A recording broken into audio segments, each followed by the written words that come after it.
Alrighty, we are about to begin in a few seconds actually. Just do a quick voice check. Can you guys hear me a-okay?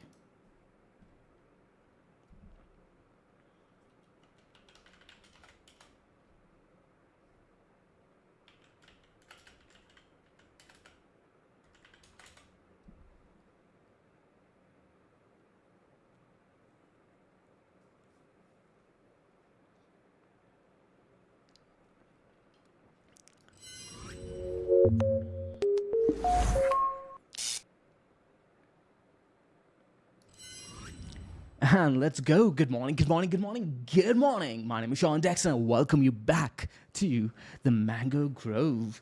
It is a Sunday, a beautiful, beautiful freaking Sunday. Bitcoin is sitting around $69,000. Looking good. As much as the market wants to panic at the moment, things are going according to plan. But I kind of want to talk about something else today. Yeah, I was sitting back today, enjoying my Sunday, playing some video games, all tabbed for a quick bit. Got onto Twitter and noticed something that made me go, something that could hurt people, something that could mislead people. Now, usually I see this all over Twitter. And I don't care. But this is from a big account name, an account with a huge following, an account that even I respect, not for trading, for other things that this account has done for the crypto space, for the Bitcoin space particularly. But this over here, because this account has a lot of following, I thought it was my responsibility to come out for my Mango members, for you Mangolians, and just give you guys a little bit of a heads up to not fall into traps like this that could be misleading, that could lead you to have some false hope and hold on to positions that you should not be holding on to. Now remember, we are long over here, right? We have our long bias at Mango. So what I'm about to say is not going to be sitting in line with our bias, but it is going to be sitting in line with my real goal, which is to protect you guys for the long run, right? So I'm going to just explain what you shouldn't take from this and what you should take from this, okay? Because this is dangerous, scary stuff that I've seen firsthand hurt a lot of my close friends from back in 2018, okay? Right over here, this is a screenshot of the net total leverage shorts on CMEs, okay? Bitcoin shorts. Now, I'm not going to go into the details of all of this, but essentially what this is showing is that shorts at all-time highs, record highs. So what we need to do is go liquidate them, right? If price starts going to the upside, they are in trouble. Let's go long. Let's hold on to the longs. Let's squeeze them out. That's what this is saying. This gives people that I am going to stay a bull because I want to screw these shorts out of their positions, right? But the truth is, guys, that this is not giving you any real information. Okay, yes, you know that there are total of record high shorts put on, but it tells you nothing about the market participants' overall directional positioning, their directional bias, right? They could be delta neutral with their shorts on. Okay, now what do I mean by delta neutral? Let's strip away this jargon over here, this delta neutral. What does it mean? Okay, delta neutral essentially means that you have no directional exposure whatsoever. Okay, so price could go up and it's not going to affect you. Price could go down and it's not going to affect you. That's what delta neutral means. When you hear someone say, "Oh, I have positive deltas," it means that as price goes up, they will make money. If they tell you that they have negative deltas, it means that as price goes down, I will make money, right? So negative deltas means you are essentially short exposed. If you have positive deltas, it means that you are long exposed. Neutral deltas means that you have no directional exposure whatsoever. You are making your money in another way. So you could have a short position on, but still be delta neutral. How, you may ask, right? How? And that is the right question to be asking, okay? And you guys should always look at these kind of things with skepticism and say, like, is this telling me the whole picture? What's the big picture over here? What's the whole thing? There's got to be something more to this, right? Is there anything more to this? If you don't understand something, don't trade it. Don't trade it, guys. It's as simple as that. If you don't fully understand something, don't trade it. So this is telling us, oh, record shorts, but they could be delta neutral, right? What do I mean by that? Well, for example, let's go on over to CMEs. You can see that right over here, CMEs, I'm looking at BTC2, exclamation mark, is sitting at $70,335. While Bitcoin, on the other hand, is sitting at around, let's go ahead and look, $69,364, right? So there is a price difference between the CME's futures contracts and Bitcoin spot price, right? That difference is an arbitrage opportunity. So what savvy traders could do is they could try to capitalize on that difference and that difference only without having any directional exposure. They can be delta neutral and capitalize on that trade, okay? It's considered a risk-free trade, but there's always risk, okay? So what do I mean by that? Well, all I have to do, guys, is take a short position on the futures and take a long position on the spot trade, right? So if price goes down or price goes up, it doesn't matter to me because eventually the spot and the futures trade will come into confluence, right? They will converge. Let's go ahead and just quickly hit this tab over here. You can scroll down. Let me go ahead and go up. Okay, look at the forward curve. Look at the forward curve. Over here on the far left, which is today's date essentially, right, as close as today's date as you can get, you can see that price is sitting in line with the spot price, right?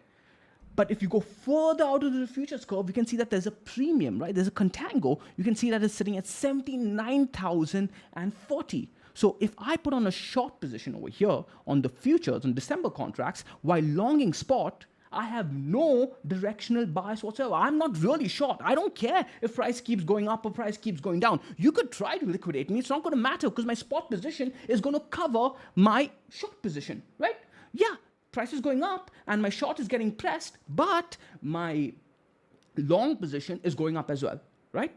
So how do I make money on this? Well, over time, as time goes forward, right? My short position will converge down to my spot trade, right? You can see it over here because this July trade as well, at one point was sitting at a premium and then it converged down to the spot price. These two guys will converge on over the spot price, okay, in the long run. So these guys over here, you're looking at these record shorts. Oh my God, it's telling you nothing about their directional bias, okay? They could be short, but you don't know. You don't know. Back in 2018, let me just go ahead and pull up a new chart for you guys really quick. We'll use one. We'll use this. We'll come back to that in a bit. But back in 2018, I saw the same thing, okay? I saw the same thing over here. Where was it? Oh, we got to go use the weekly, I guess. But yeah, let's just do this for effect, okay? Right over here, guys, okay? Everyone was calling record shorts. And that wasn't the entire picture. Now, back then, over here, I was actually short with the record shorts, right?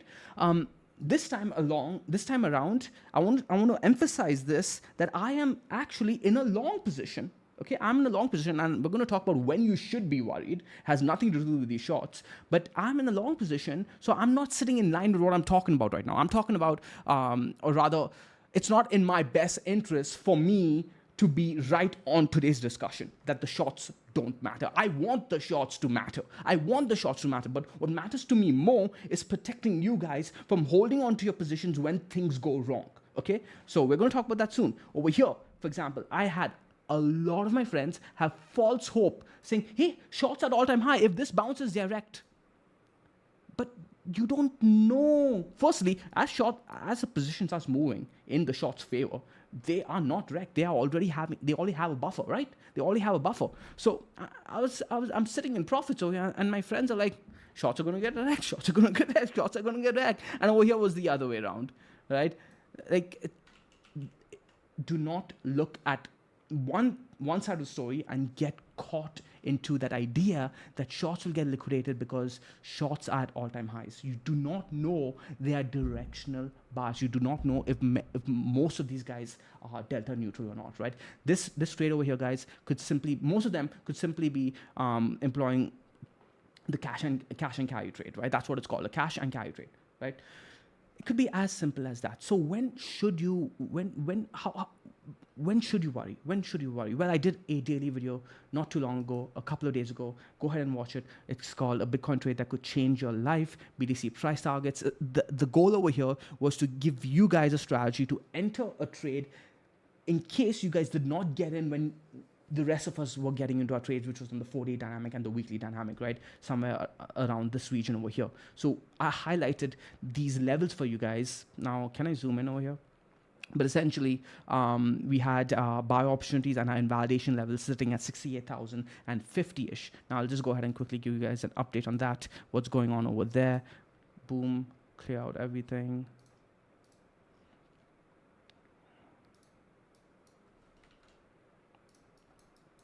Okay, so turn on the Mango Lifeline. Okay, so in the video, at the time, we were sitting at around 70,284, right? We were looking at the 12-hour Mango Lifeline, and I said that, hey, this orange zone over here, okay, if Bitcoin comes down to threaten this orange zone over here, we could be looking at all of these liquidity stops that get triggered, okay? These liquidity areas could definitely get triggered, just like we saw over here. Just like we saw over here, okay? All of these spots over here. Okay, so same story. We tapped into all of that, okay? And then we had a bounce and then tapped into the final area right over here. Tapped into that liquidity area over here too. And then boom, bounced. And then we went on over to the top of the range, right? Well, this time around, it's a very, very similar story, but it could end up being a much uglier picture, which is why you want no part of the trade if we come in to threaten this zone over here, guys. Because once we do, it's going to be very, very easy for price to make its way all the way down over here, maybe have a little bounce over there, and then come back down to tap this final low over here too, right? At that point, we are threatening putting in an M-like formation that could break down even further, which is why it's so imperative to follow price and what it's doing, and not things like this. Not things like this that tell you, that give you false hope to hold on to your position, okay? Because as soon, going back on over the chart, as soon as you start threatening this orange zone over here, we have to call a spade and be like, no, this is not looking good anymore. I don't want my account to get wiped out before the inevitable bull run. It will come. It will come. Your job is to hold on and take the right trades at the right time, right? When that run comes. You don't want to just get too gung-ho on your directional bias, guys. And don't find hope in shit like this, okay?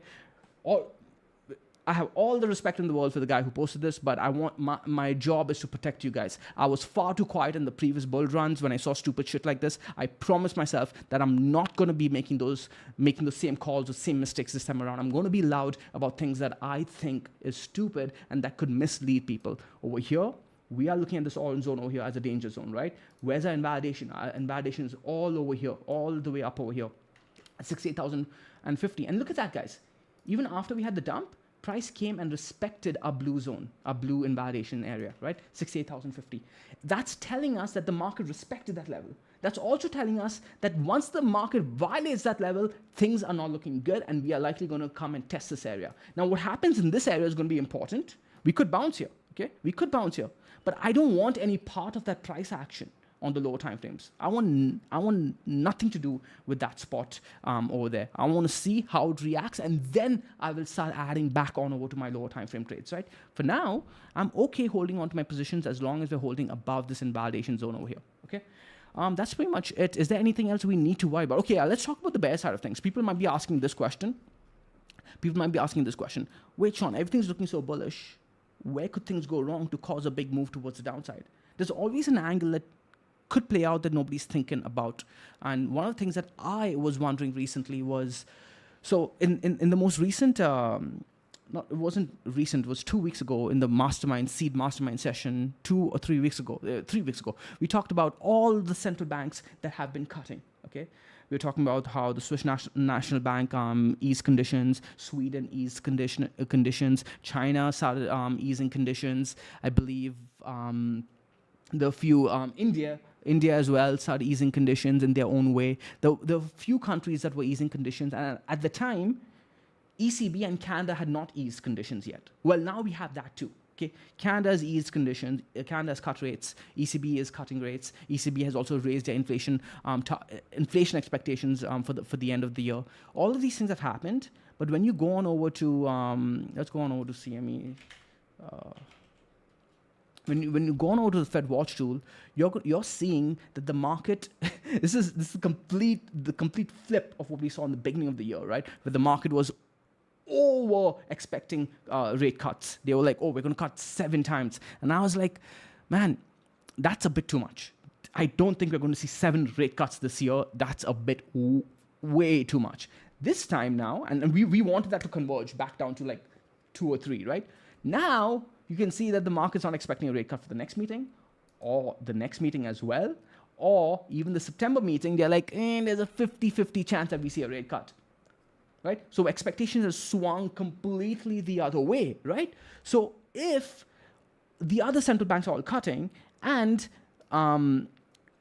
markets expecting the United States to not cut, right, the Fed to not cut, we may end up seeing dollar strength.